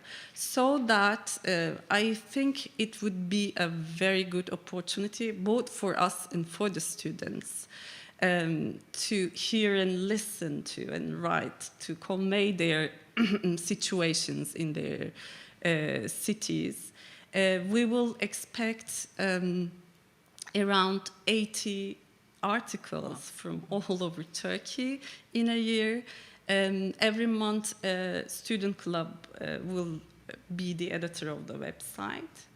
And we will translate the articles into English and Kurdish also. Wow. So we are very excited, and we will keep on the struggle with them. Like, this sounds great, and thank you all. And I would like to give the floor to you if you have any questions to our amazing guests. And if not, I will go on talking with them. Like, so. Can I then say something? Of course. If Dennis talk, I have to as well. No, and it's actually in addition to what he said. I was thinking about this LGBTI thing being more recent with Erdogan, and then it's actually in your defense. And then this is very strange because the other day Putin was talking about the oligarchs. He was mad at. It was completely out of this world. He said, the people who are. Who have villas. I think he's talking to his people who in Lake Como, who have villas in California, whatever. And then he said the people who defend gender equality.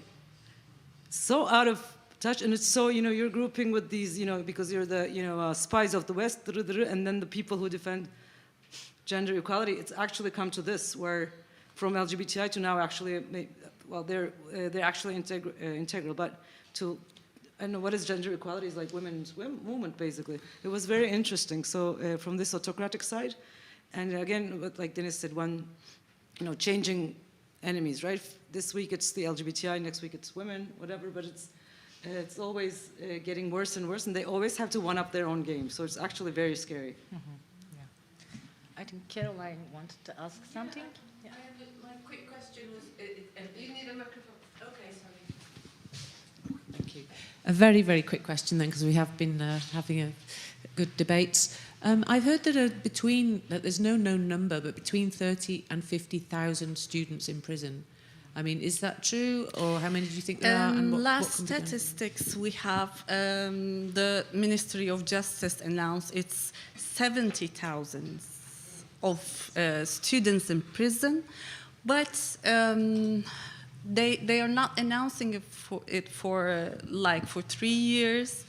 And we believe that whenever a student goes in the prison, they sometimes lose their studentship because they are not able to have their lesson notes, or they cannot go to the universities. Some of the universities requires you to go physically and attend the classes, so they lose their studentships. Maybe more than this or less than this, but they don't announce the statistics.